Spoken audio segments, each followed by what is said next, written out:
Bonjour, dans l'Ancien Testament, le peuple d'Israël suivait ce qu'on appelait la tente de la rencontre ou encore appelée le tabernacle. Cette tente de la rencontre était au milieu du campement des Israélites et autour de cette tente de la rencontre se trouvaient donc plusieurs millions de personnes, hommes, femmes et enfants. Alors, ce tabernacle ou cette tente de la rencontre, le but c'était vraiment de pouvoir apporter des sacrifices et d'aller au bout de ce temps de la rencontre, donc dans la tente que vous voyez en bleu, la deuxième partie dans cette tente, dans le lieu très saint. Mais seul le souverain sacrificateur pouvait y aller et une seule fois par an. Là, dans ce lieu très saint, dans cette tente bleue, comme vous l'avez vu, se trouvait la glorieuse présence de Dieu. C'est là que se trouvait l'arche de l'Alliance. Cette arche de l'Alliance, vous savez, vous vous souvenez de cet épisode où David, le roi David, dansait comme un fou devant le Seigneur parce qu'on transportait l'arche de l'Alliance. David était fou de Dieu et de toutes ses forces, il adorait le Seigneur.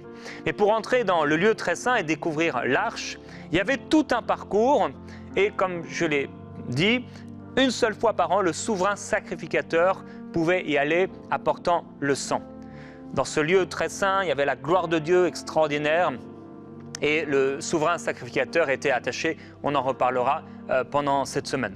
Tout était dirigé et tout est dirigé vers Christ. Alors c'est sûr que le tabernacle, pour beaucoup d'entre nous, ça ne nous parle pas. Peut-être ça ne vous parle pas puisque vous êtes aujourd'hui enfant de Dieu. Dans l'église, il n'y a pas forcément toutes ces choses à faire. Mais c'était des images, des réalités célestes et des choses qui peuvent nous parler aujourd'hui. Aujourd'hui, je vais vous inviter à premièrement entrer dans le parvis de Dieu.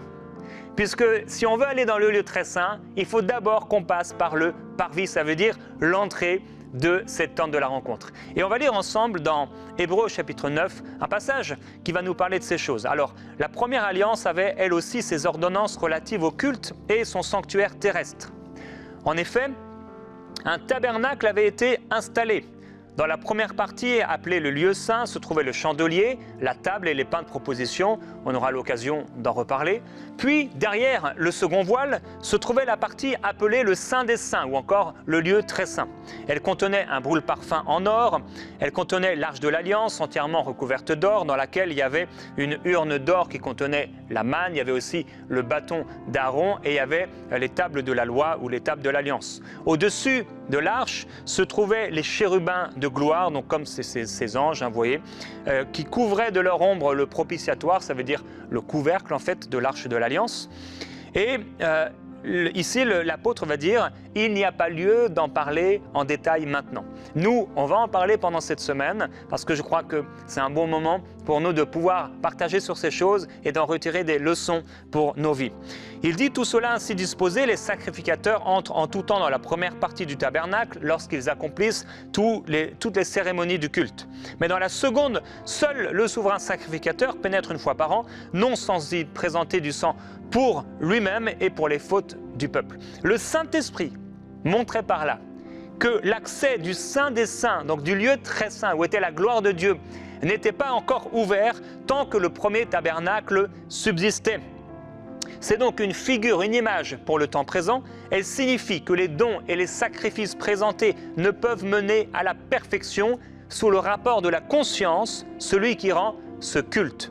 Ce sont là des ordonnances charnelles relatives seulement à des aliments, des boissons et diverses ablutions, les ablutions par exemple quand on se lave les mains, etc., et imposées jusqu'à un temps de réforme. Mais Christ est venu comme souverain sacrificateur des biens à venir.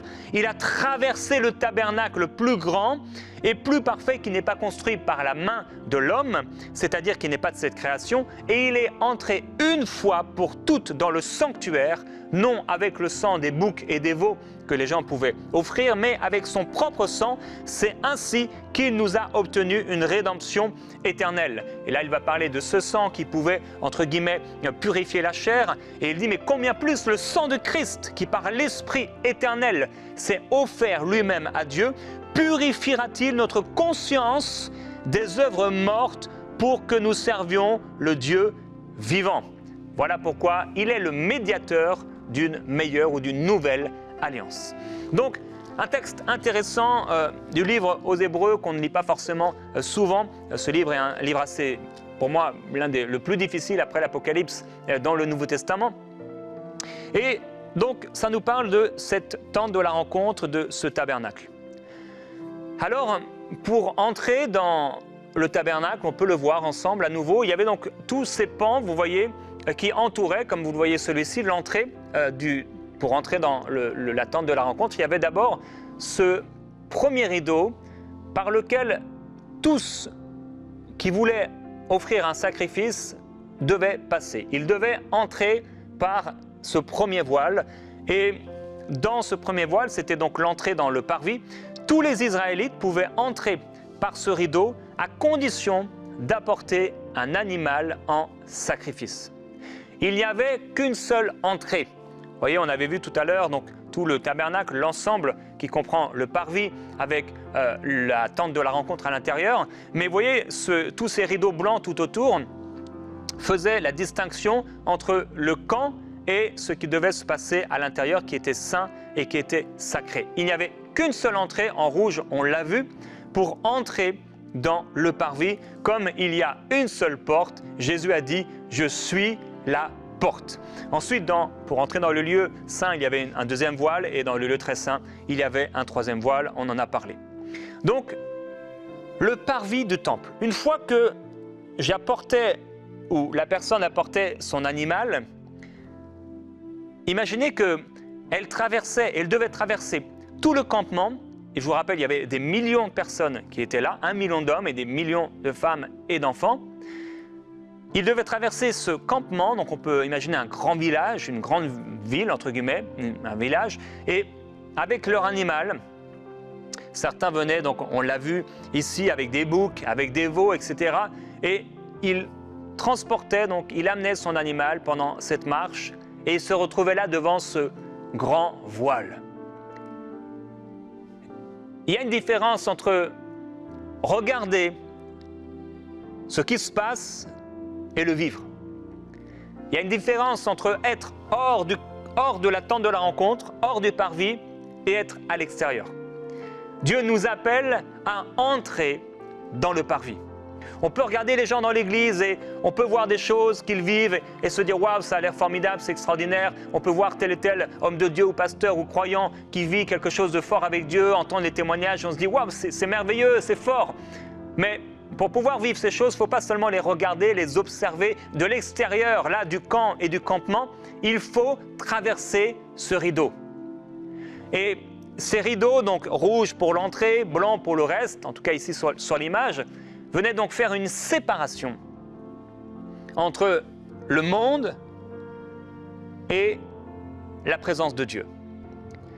Lorsque maintenant, donc, on entrait à travers ce rideau, donc on voyait le parvis. Quand j'étais ici, au lieu que vous voyez, je suis coupé du monde.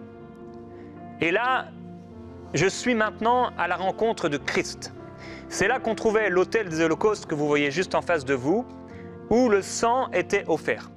C'est là qu'on offrait le sacrifice qui représente Christ, l'agneau immolé. Et ensuite, un peu plus loin, on le verra tout à l'heure, entre la tente de la rencontre et l'autel des holocaustes, la cuve d'airain, où on se lavait les mains, qui représente l'œuvre de sanctification et le Saint-Esprit que l'on reçoit. Alors, premièrement, donc, nous sommes dans le parvis, nous entrons, et maintenant, même le son, il devait comme avoir une sorte d'isolation, où entre le son des bruits extérieurs, et maintenant, comme calfeutré un peu, je suis à l'intérieur, dans un lieu particulier, et là, il y a comme une sainteté, il y a quelque chose qui se dégage, la présence de Dieu, et je viens avec mon animal. L'autel des holocaustes. Dès que j'entrais, je ne pouvais pas passer à côté de l'élément le plus grand dans le parvis, l'autel des holocaustes. Me voici devant l'autel des holocaustes. Là, c'était une représentation du sacrifice universel de Christ. On ne pouvait pas passer à côté. C'est là, dans ce lieu, qu'on offrait les sacrifices et qu'on répandait le sang, parce que rappelez-vous, sans effusion de sang, il n'y a pas de pardon.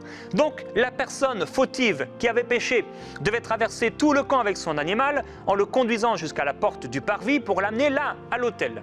Et arrivé là, à l'autel que nous avons vu, il posait la main sur l'animal comme si ses péchés étaient substitués, comme si ses péchés étaient transférés sur cette victime innocente et cet animal devait être sans défaut. Son péché était transféré de coupable qu'il était, il était innocenté et il devait lui-même égorger cette victime. Alors ils égorgeaient ces animaux et le sang coulait. Il y a ici une image, il faut venir personnellement, il faut venir de façon personnelle à la croix. Quelqu'un d'autre ne peut pas, on en a parlé d'ailleurs du confessionnal, quelqu'un d'autre ne peut pas me pardonner moi-même, quelqu'un d'autre ne peut pas prendre ma place, se substituer à moi. Je dois moi-même me présenter à la porte qui est Christ et moi-même me retrouver devant cet autel des holocaustes. Là, je suis fautif et là, à la croix, je viens personnellement et je reconnais mon péché. Alors, voyez-vous, quand la personne donc venait et qu'elle égorgeait la victime, le sacrificateur, avant de pouvoir offrir cette victime, devait se laver les mains. Il se retrouvait maintenant à la cuve d'airain. On peut voir ici la cuve d'airain. Cette cuve d'airain, donc, le sacrificateur se retrouvait devant cette cuve d'airain, donc de bronze, et en fait, elle était faite avec les miroirs des femmes qui venaient devant la tente de la rencontre. Elles étaient là, elles s'attroupaient à l'entrée du tabernacle, et cette cuve d'airain avait été faite à partir des miroirs des femmes qui se retrouvaient là, à l'entrée du tabernacle. Donc, quand on se présentait devant cette cuve d'airain, non seulement on se voyait à travers l'eau, donc nos visages se reflétaient, mais également ces miroirs, qui étaient bien sûr une image de nos péchés, de tout ce qu'on peut voir. Vous voyez, quand on regarde la parole de Dieu, on se voit tel que nous sommes. Et là, alors qu'on se présentait devant la cuve d'airain pour se laver les mains, le sacrificateur se lavait les mains avant d'offrir ce sacrifice et il se lavait les mains avant d'entrer dans le lieu saint. Pour venir au Seigneur Jésus-Christ, nous, on apporte notre animal, on apporte nos péchés et finalement on réalise que oui, nous sommes pécheurs. On réalise, notre conscience nous rapporte des péchés, nous savons que nous avons besoin d'un sauveur et il est écrit que lui qui n'a pas connu le péché, il l'a fait pécher pour nous. Aujourd'hui, nous n'avons plus besoin de venir avec un animal puisque Christ a pris la place de ces animaux qui ne pouvaient offrir une parfaite rédemption, qui ne pouvaient rendre parfaits ceux qui les apportaient. Christ est mort une seule fois pour nous afin de pouvoir nous libérer de nos péchés. Nous nous présentons devant cet autel des holocaustes et là nous sommes comme au pied de la croix où Christ a été offert et où son sang a coulé. Il a été l'agneau immolé qui ôte le péché du monde. Immolé, le sang a coulé. Il a été offert ici à la croix. Et donc le sacrificateur prenait le sang de la victime et le mettait sur les cornes de l'autel. Vous avez vu sur les 4 coins de l'autel des holocaustes, il y avait comme des cornes et il versait le reste au pied de l'autel. Puis il brûlait la graisse de l'animal et il faisait l'expiation pour le coupable, de coupable à innocent. Le reste du corps était brûlé à l'extérieur du camp, donc la peau, etc., extrêmement tout ça. Tout comme Christ, l'agneau de Dieu, a souffert hors de la porte. Donc, Christ, nous devons entrer dans le parvis, aller à l'extérieur du camp, sortir du camp et entrer là dans le parvis à la rencontre du Seigneur Jésus-Christ. Dans le campement, il peut se passer tout un tas de choses. Dans le campement, on aurait pu, comme ils l'ont fait d'ailleurs à un moment, offrir un veau d'or. On peut faire toutes sortes de choses. On peut prier, on fait nos choses, on peut louer, on peut prier, etc. Mais tant qu'on ne rentre pas dans le parvis, donc le parvis c'est tout l'ensemble de ce qui est à l'intérieur donc de ces rideaux, je dois rentrer dans le parvis. En dehors de Christ qui est la porte, il n'y a pas de salut. Il n'y a de salut en aucun autre homme, aucune personne, si ce n'est en Jésus-Christ. Il est le seul qui est la porte.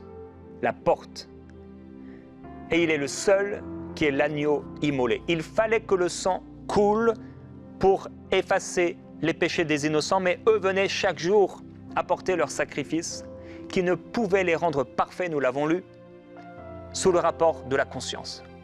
Il y avait tout le temps quelque chose dans leur conscience qui leur rappelait qu'ils avaient péché. Aussitôt que le sacrifice avait été fait, aussitôt ils reprenaient quelque part leurs vêtements de pécheurs.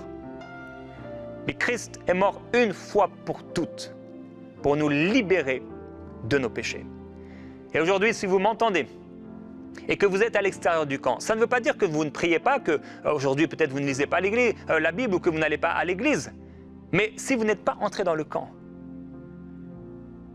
si vous n'êtes pas entré dans le parvis, et que vous êtes toujours dans le camp, vous ne pourrez être sauvé. Si vous ne rencontrez pas l'agneau immolé, vous ne pourrez être sauvé. Tu peux prier autant que tu le veux, lire la Bible, aller dans quelconque église. Tu peux faire toutes sortes de choses religieuses et spirituelles. Mais si tu n'entres pas par la porte, la seule porte et unique porte, qui est Jésus-Christ, le Fils du Dieu vivant, tu ne pourras pas être sauvé. Tu pourrais prier je ne sais quel Dieu. Tu peux prier Allah ou n'importe quel autre Dieu. Mais si tu restes dans le camp, tu ne peux pas être sauvé. La seule porte est Jésus-Christ. Le seul médiateur qui a été donné entre Dieu et les hommes, c'est Jésus-Christ. Il s'est offert pour nous, pour pardonner nos péchés, pour nous libérer du pouvoir du péché et de la mort. Alors, entrons dans le parvis. Entre dans le parvis et réalise que tu as besoin d'un sauveur et que c'est Jésus-Christ. Tu ne peux te sauver toi-même. Son sang a coulé à la croix pour te libérer, frères et sœurs, nous aussi, pour nous libérer du péché. Et nous devons, nous qui avons été sauvés, nous rappeler que Jésus-Christ s'est offert comme un animal, comme une brebis muette devant ceux qui l'attendent, comme un agneau qu'on mène à la boucherie. Il s'est offert, il s'est donné pour nous. On ne lui a pas pris sa vie, il a donné sa vie. C'est par amour qu'il s'est offert pour nous, là, dans le parvis. Là, on ne peut pas voir autre chose que l'autel des holocaustes. Dès qu'on rentre, on ne peut voir qu'autre chose que la croix. Alors je sais que certains, ils entrent dans l'église et ils veulent voir une croix en bois, ils veulent voir une croix quelque part. Il n'y a pas besoin, entre guillemets, d'une croix en bois. Il y a besoin de rencontrer Jésus-Christ. Certains se fâchent dans les églises parce que, il n'y a pas de croix. Ne vous fâchez pas. Ce qui est important, c'est que là, dans ce lieu, on puisse rencontrer celui qui est mort sur cette croix. Parce qu'il pourrait avoir une croix, mais on pourrait faire aussi le tombeau, on pourrait faire aussi cet endroit où Christ a été flagellé, etc. Bien sûr, il est mort sur cette croix. Mes frères et sœurs, il est ressuscité. Ce qui est important, c'est que nous puissions le rencontrer. Que nous puissions vivre, saisir le sacrifice de Jésus et être pardonnés de nos péchés. Si tu m'entends aujourd'hui et que tu es dans le campement, dans le camp, en train de faire des choses religieuses ou pas, et que tu n'es pas entré par la porte, tu es perdu. Et je veux t'inviter aujourd'hui à entrer, à dire à Dieu, Dieu, Seigneur Jésus, je me présente à toi et je te demande pardon pour tous mes péchés. J'ai cherché, j'ai été ici et là, mais aujourd'hui je veux entrer dans le parvis. Je reconnais que tu es mort pour pardonner mes péchés, pour me donner une vie nouvelle. Je ne peux pas me sauver par moi-même. Les sacrifices humains, les sacrifices que je pourrais faire, les sacrifices de l'homme ne pourront jamais me rendre parfait. Parce qu'un seul péché me rend coupable. Et je crois aujourd'hui que tu t'es offert afin de me pardonner, afin de me sauver et de me donner la vie éternelle. Amen. Alors voyez-vous, ce sacrifice, il est fait une seule fois. Mais comme je l'ai dit, le sacrificateur, pour entrer dans le lieu saint, et on parlera demain du lieu saint, il devait aller dans cette cuve d'airain et il se lavait les mains. Seulement les mains. Pour nous aujourd'hui, eux se lavaient les mains et se lavaient les pieds. Mais nous aujourd'hui, nous nous lavons seulement les mains. Je vais expliquer cela. Jésus a lavé les pieds des disciples. Il l'a fait une fois pour toutes. Nous aujourd'hui, nous nous lavons les mains encore.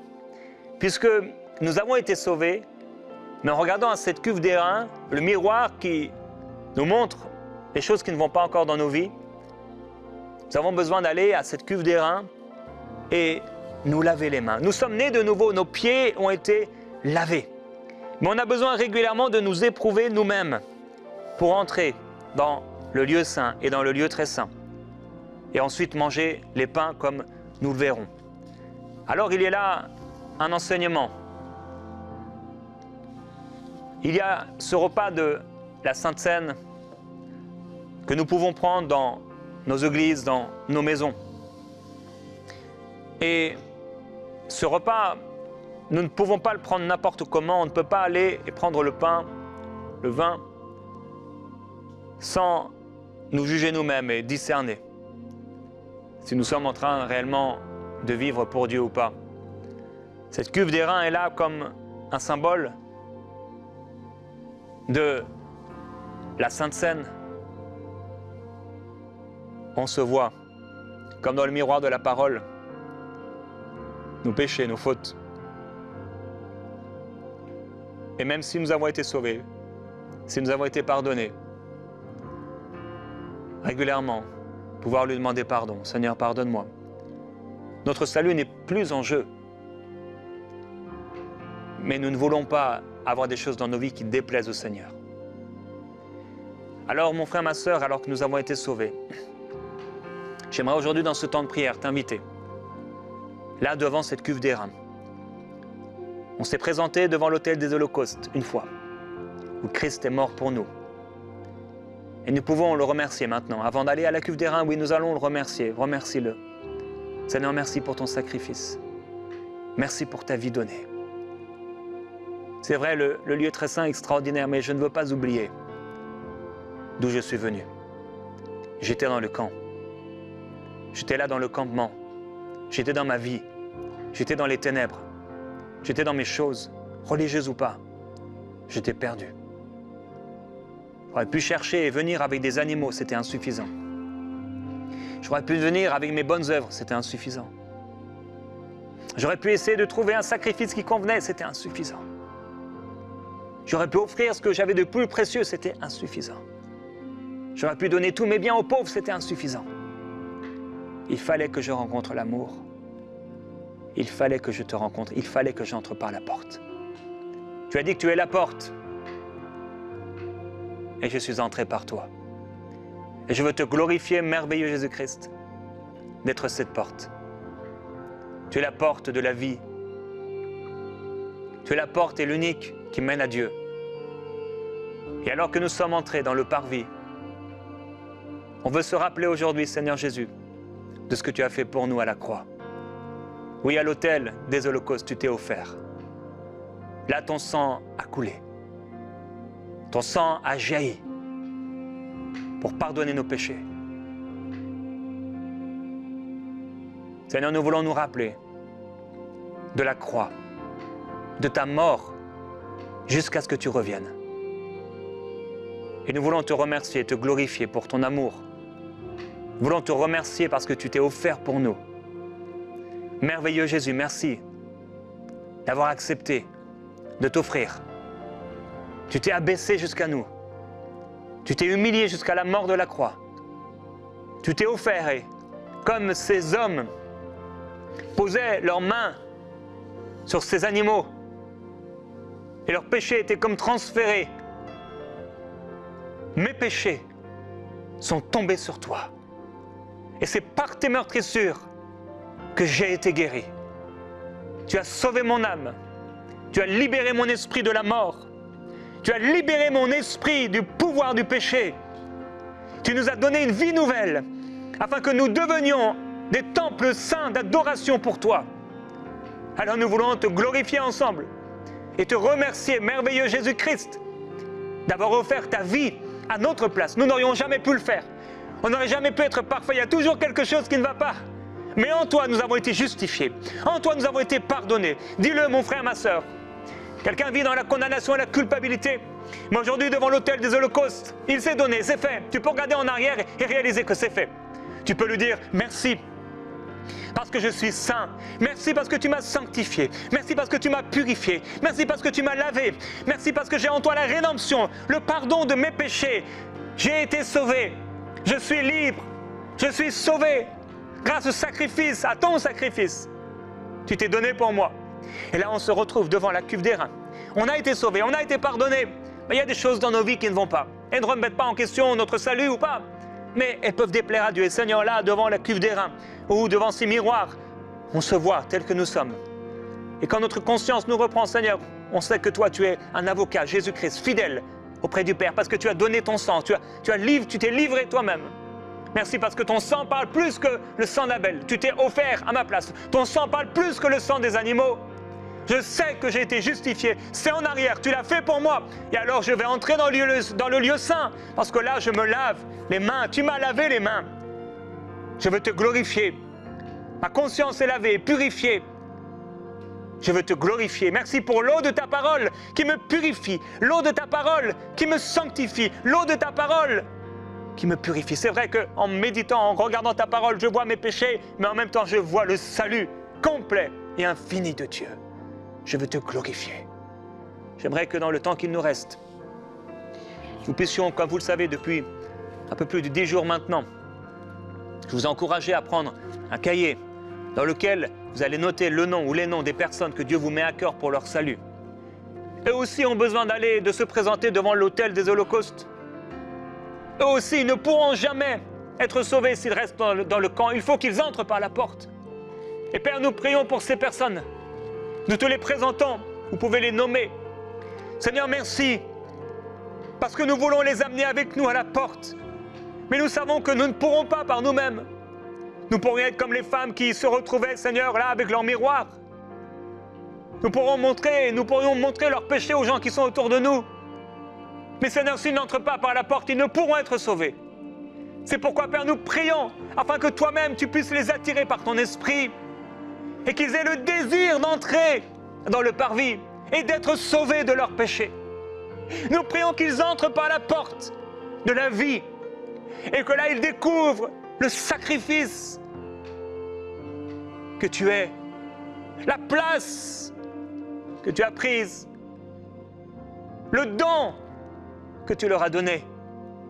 Nous prions que là, ils se retrouvent devant l'autel des holocaustes et qu'ils aient une révélation de la croix où ton sang a coulé et que tu viennes les purifier. Père, purifie-les, sauve-les, libère-les s'il te plaît. Je t'en prie qu'ils rencontrent la porte, qu'ils rencontrent la vie et qu'ils entrent, Seigneur, là dans le parvis. Qu'ils soient sauvés, Seigneur. Qu'ils sortent du campement et qu'ils aillent à toi. Nous prions, Père, que tu les attires par ton esprit. Personne ne peut venir à toi si tu ne l'as pas appelé. Nomme encore cette personne. Qu'elle entre dans le parvis au nom de Jésus-Christ. Qu'elle se présente devant l'autel des holocaustes, la croix du calvaire. Et qu'elle soit sauvée et purifiée au nom de Jésus-Christ. Amen.